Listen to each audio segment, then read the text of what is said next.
30 seasons of Stars hockey in the Lone Star State. Some good, some bad. Let's reflect next on Locked On Stars. Your Locked On Stars, your daily podcast on the Dallas Stars. Part of the Locked On Podcast Network. Your team every day.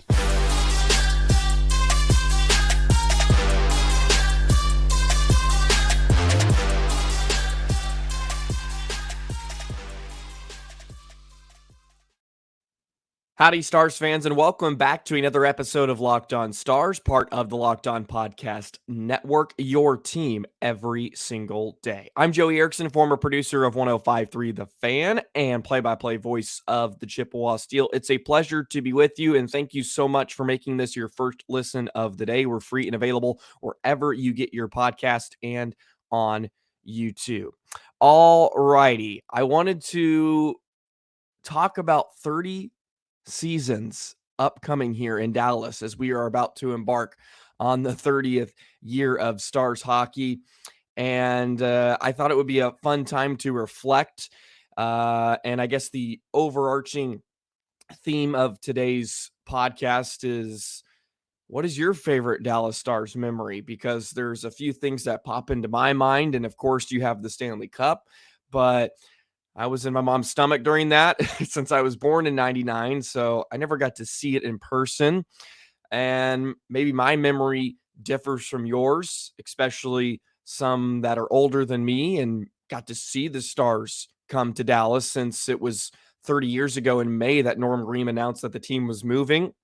And since then, I would say it's been pretty successful. Obviously, there's been some pretty bleak moments, but more often than not, it's been a great time. And there hasn't been a lot of hoopla around the 30th season. I know the Stars did their 25th, I believe, in the 2017-2018 season.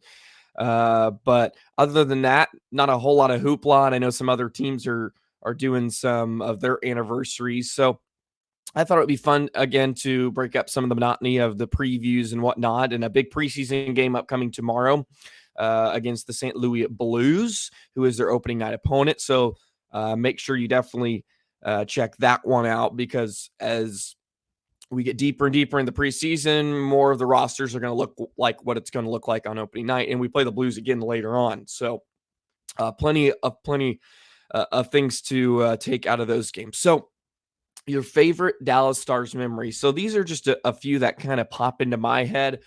Mike Modano's final game in Dallas, I was in attendance of that one. I believe it was against Anaheim. And that was just so emotional for so many people for a variety of reasons, of course, because of the impact he had in Dallas. And it's weird, but the one memory I have from that too, when he was taking his last few laps and the crowd was showering with applause, was I looked over and my sister was tearing up. And it's almost even more funny to me because my sister now is one of those people that's like, these guys make so much money. Like, why do you care so much? But like, she was emotional about it because of the impact that he had. I'm not only on her, because she is a huge hockey fan, I would say, more than other sports.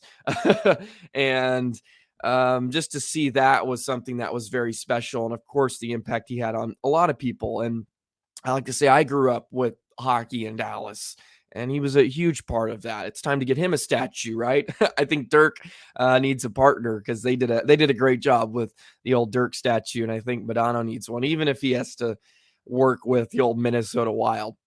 We'd love to see Mikey Mo in that flowing jersey, flapping in the beautiful hair that he had when he came over as a young buck, and of course delivered in the Stanley Cup, which is another memory, of course. No reason to forget that one, the Stanley Cup. Also, Modano passing Phil Housley for the all-time leading scorer by a U.S.-born player was a big one. Staying up to watch that against San Jose, and short-handed beauty on a breakaway and goes backhand to slip it through the 5-hole. That's a beautiful goal. Those specific division games were so fun as a kid too, and we'll touch a little bit more about that later on in the episode about some of the division championships and maybe if you put any stock into those as well. How could you not forget about the Winter Classic? Oh, what a great moment in Dallas at the Cotton Bowl. Just a perfect day. The pom-pom, it was glamorous. It was just a beautiful day. And what it ended up being almost 90,000, I think, ended up going to that one. And just a perfect opponent too in Nashville. And the Stars, of course, get the victory, come from behind win. It was a terrible start to the game, but me and my dad were at that one, and that was a really special one for me too. I was so thrilled to get to go to that, and just because you never thought you were going to get one, right? Because the Chicago's and Pittsburgh are in it every single year, pretty much. And they've done a great job now of moving it around. I'll give them that. The league has done a phenomenal job of doing that. But and that's a big shout out to the front office, of course, of the Dallas Stars. That doesn't happen without them and pushing for it. And that was just a great moment. And that one really stands out to me. And that's probably my biggest moment if it wasn't for this one and my favorite memory. And it's the Dennis Gurianov OT winner against Vegas to send him to the Stanley Cup final, which it may be weird, of course, with Dennis now being gone and he's departed, not in that way, just somewhere else. But I don't know if COVID had something to do with it too, where we were just cooped up and that was like your source of entertainment, with the NHL being the first league coming back. And that was like all there was to watch. And man, the just exuberation I had when that goal went in, because it was an afternoon game too. It was kind of a weird, I think 3:00 start or something like that. And it was just, I'd never seen them make it to a Stanley Cup final in my lifetime. That was just a rush to see that happen. And it was just so thrilling to see them playing in a Stanley Cup final. Of course, they didn't get the job done, but man, that was something you don't get to see a whole lot, and growing up in DFW2, there's been some success, of course, with the Mavericks, and the Rangers were good, but it's been about 10 years since really one team has finally, kind of got over a hump, so to speak, or if I can phrase it that way. Of course, they didn't finish the job, but that was just a fun time, and it's a team I die for, right? It's my favorite team, of course, since I've been a young kid, and hockey was my favorite sport. So to see them, and I put so much weight and stock into it, I was so invested. That was a great moment. And another one that I think a lot of Stars fans would point to is the Brendan Morrow game winner against San Jose. That, of course, put them to the Western Conference Finals, and they got beat pretty handedly by Detroit, but Detroit was a monster at that time. That was a prime Detroit Red Wings era. So that's another one that kind of popped out to me. But the Winter Classic and Gurianov's OT winner is up there for great moments and memories. And of course, Yoel Kiviranta was in that run in the Game 7 hat trick. Maybe that's one. So I'm interested to hear everybody else's kind of take and where they kind of fall on this, because there's been a lot of crazy moments, and maybe it's a certain player that you fell in love with that made you fall in love with the game, and that's one of your favorite moments. And it's pretty wild that we're about to embark on 30 years, and it looks like the Stars are in really great hands. And another reason I wanted to kind of touch on this too was Saad Yousuf did an article on The Athletic with Tom Ghilardi, and he kind of talked about his time with the Stars and since he's taken over, and he spoke about how, and I'm paraphrasing, of course, how this is the most stable it's been since he's really owned the team. Of course, since he was he bought the team when they're coming out of bankruptcy, and there was a coaching carousel that was happening, and it looks like DeBoer's going to be around for a few seasons, and you got some guys locked up now, and you have this core that understands what's going on. And business is doing good, of course. And at the end of the day, that's what he's most worried about. But the product on the ice is good, and the product off the ice has been good as well. So I think a great time to be a Stars fan, and I've said that since I've started, and it hasn't been long, but it's definitely a good time. So 30 years here in the Lone Star State in the Metroplex, and plenty of more to come. So after this, we'll go ahead and touch on some of the playoff success. And I took a look at some trends, some good things, maybe some not so good things, and we'll touch on some of those numbers. Today's episode of Locked On Stars is brought to you by DoorDash. Need fresh groceries for the week, but don't have the time to go to the store? Try grocery delivery from DoorDash. You'll get everything you want delivered when you need it right to your door. You've trusted DoorDash to deliver your favorite restaurants, and now you can get grocery delivery that actually delivers. With thousands of grocery stores to choose from, you'll find the best in your neighborhood and boost your local economy in the process. Get 50% off your first order of DoorDash up to a $20 value when you use code LOCKED at checkout. Limited offer terms apply. That's 50% off up to $20, no minimum subtotal, and zero delivery fees on your first order when you download the DoorDash app in the App Store and enter code LOCKED. Don't forget, that's code LOCKED for 50% off your first order with DoorDash. Alrighty, before we segue into some of the history in the playoffs for these old Dallas Stars, make sure to go ahead and check out yesterday's episode. Did a breakdown on a few of the takeaways from the first two preseason games. Dominating performance, outscoring the opponents 13-1. And then on Monday, we'll jump back into some of the previews. I know I teased about it early in the week about doing the Dodonna, Ben, and Johnston line, but there's a few other things I wanted to get into.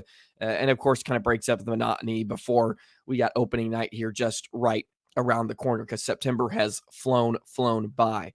So we'll do that as well upcoming next week. Okay, so some of the numbers, and I wanted to take a look in the 29 seasons that the Stars have played. How many times have they made the playoffs, and a little bit of that and some trends, because right now the Stars have a unique situation where they can make the playoffs for the third year in a row, and it hasn't been done a whole lot, especially in the last decade.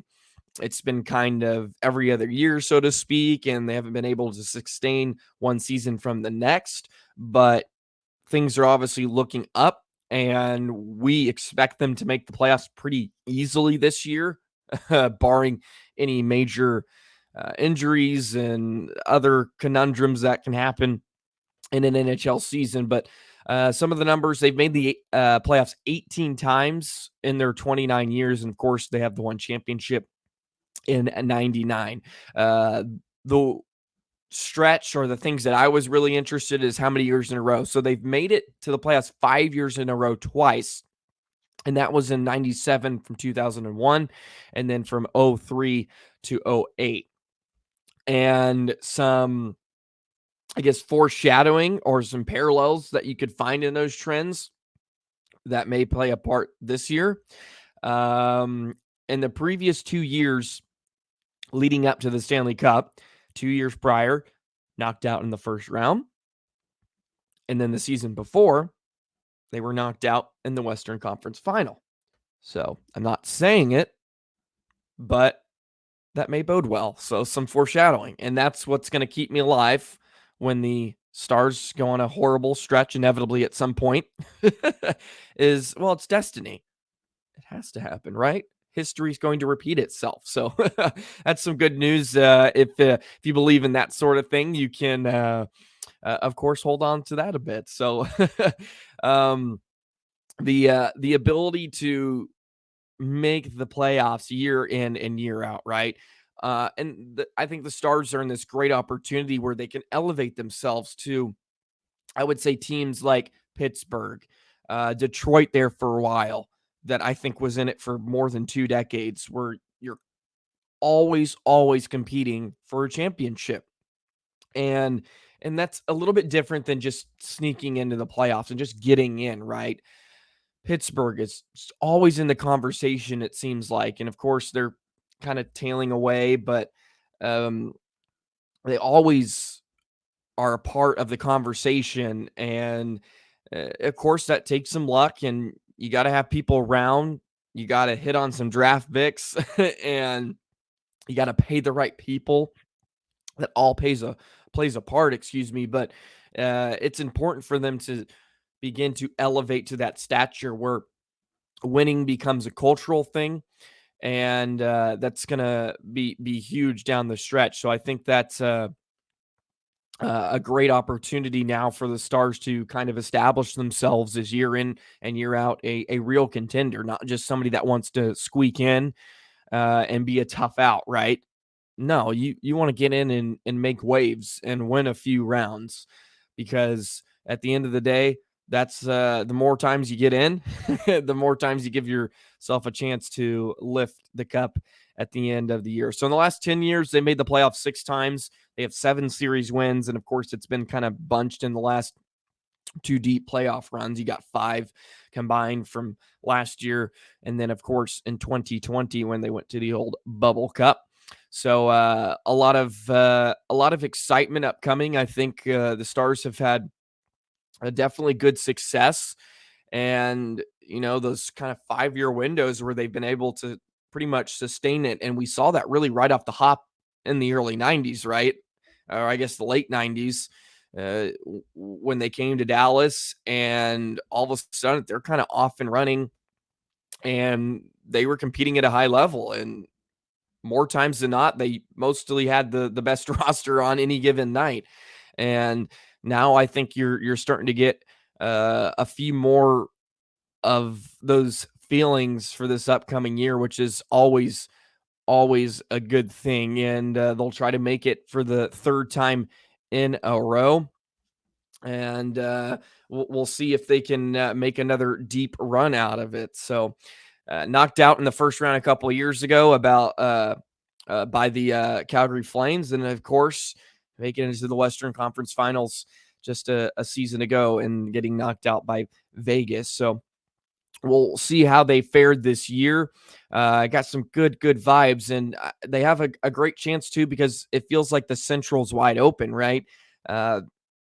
There's a lot of question marks, I would say, with every team in the Central. There's not a whole lot of people that don't have a lot of blemishes right now, and it gives you the opportunity to really go out and take a stranglehold and really secure a nice spot in this division, because there's teams that are, of course, pretty much in a full rebuild. There's some teams we don't know are going to look like, namely like a Winnipeg, where they were really good last year for a lot of the season, and they just tanked the rest of the way, it seemed like, and they were just an easy out in the Stanley Cup playoffs. And Rick Bowness was just burning everything on his way out too. He's not even he's still there, of course, but he burned some bridges, it felt like, with a few of their guys when they were ready to up and leave. So a very, very interesting time in the Central Division, because it's not as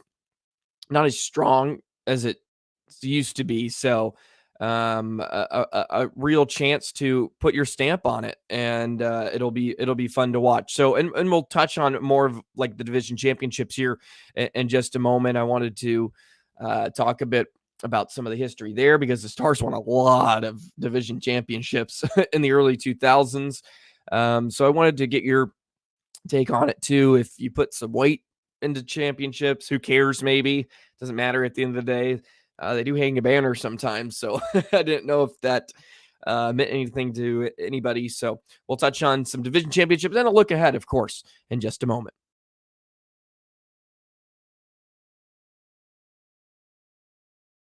Let's get into the final segment here today on Locked On Stars. Thank you so much for all your support. My first full week as the host, and it's been so much fun. I love reading your guys' feedback, and you've been so welcoming to the community, and I'm so excited to just continue to grow this podcast. We are about, I think, less than 60 subscribers away from having 2,000. So continue to hit that subscribe button, turn the notifications on. Don't miss an episode of Locked On Stars. Also, go check out Locked On Rangers. They almost got it done last night. Oh, I know they were 1 out away from clinching to get back to the postseason, and Seattle came up with a big hit. So they're still alive, but the Rangers are too, all right? Their destiny is in their own hands, and they'll get it done tonight, okay, in Seattle. So go ahead and check out Locked On Rangers. I know we're pumped to have some postseason baseball back too. It's fun playing meaningful baseball games, that's for sure. So let's take a look at some of the maybe division championships and some other accolades that the Stars have locked up in the 30 years here in DFW. 8 division championships, and many of them came in the Pacific, which they dominated for years, right, in those early 2000s. And I have fond memories of those days. Maybe it's because they were winning more often than not, but it was an excuse for me to stay up late on a school night to watch the Stars and Ducks go at it at 9 o'clock. And you could stay up till probably midnight. And then it was lights out. So those were always really, really fun. And they just had no problem. They entered that division in, I believe it was 98, 99. And they were in it for a long, long time.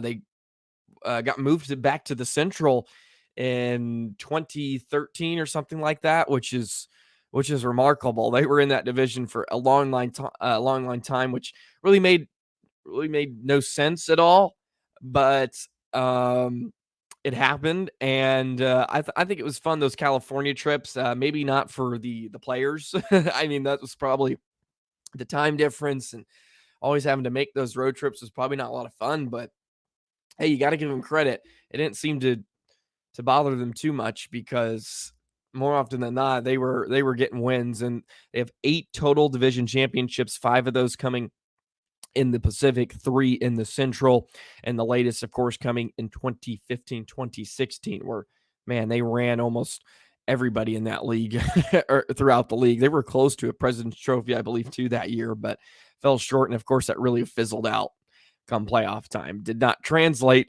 but a fun year. They scored a ton of goals, and now they've kind of married that this year, which is nice. Or I should say last season, where they got a lot of offensive production and they were able to keep the puck out of the back of their net, which is arguably more important.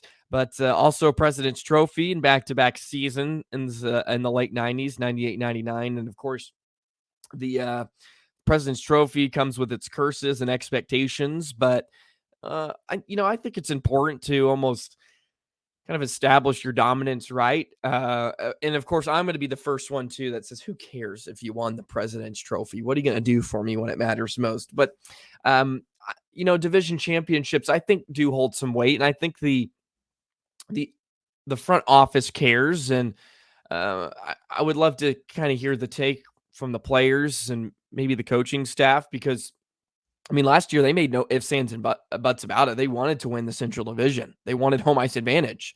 That was the reason they were playing Ottinger so much down the stretch, because they wanted to win it and give yourselves a better chance with home ice. And hindsight's 2020 now, but who knows what happens against Vegas with home ice advantage? That can always shift. Even though numbers don't really bear that out recently, home ice advantage doesn't really play to the home side as much as you would think. But who knows, in certain atmospheres, and the AAC was rocking. So who knows how that ends up turning out, especially in Vegas with that freaking party fest they got going out there. If you got to give Vegas one thing, it's Vegas when you're at T-Mobile Arena. I'll have to get out to watch a game there, because it looks like a giant party, of course. But a lot of great things now are in order here for this Dallas Stars team, as they're ready to embark on 30 seasons here in Dallas, which is pretty unbelievable, and a ton of great success.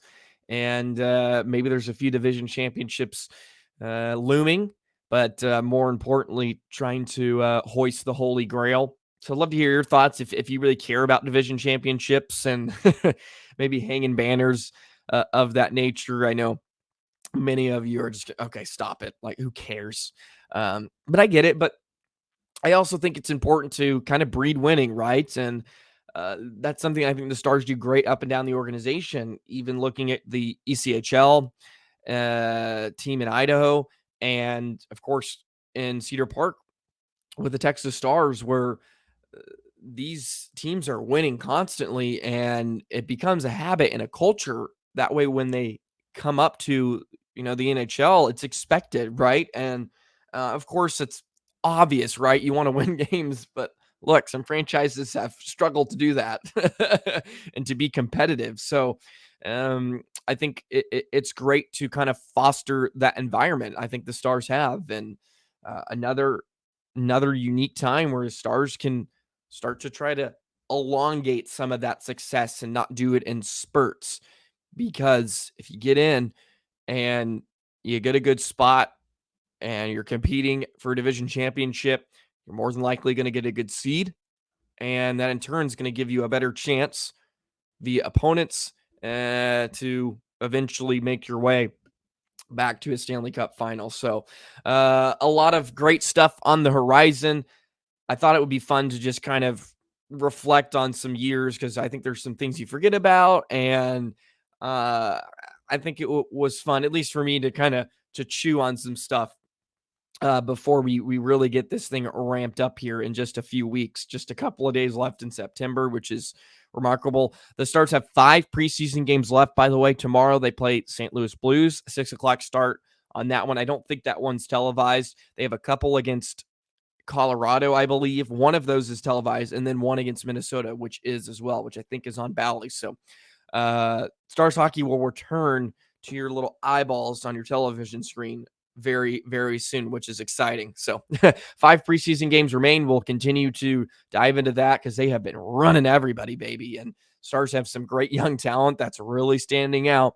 DeBoer's going to have to make some decisions. So we'll continue to touch on that as we go down. Thank you so much for a wonderful week. You have a wonderful Friday. Enjoy your weekend, everybody, and enjoy some Stars hockey in the process. I got a big game coming up this Saturday. My team that I'm with, hoping to win 3 in a row and get back to over 500. So that would be fun. Still early going in our season 2. So no time to panic, but winning solves everything, right? So that'll do it for today. Another episode of Locked On Stars, part of the Locked On Podcast Network, your team every single day. So long, Stars fans.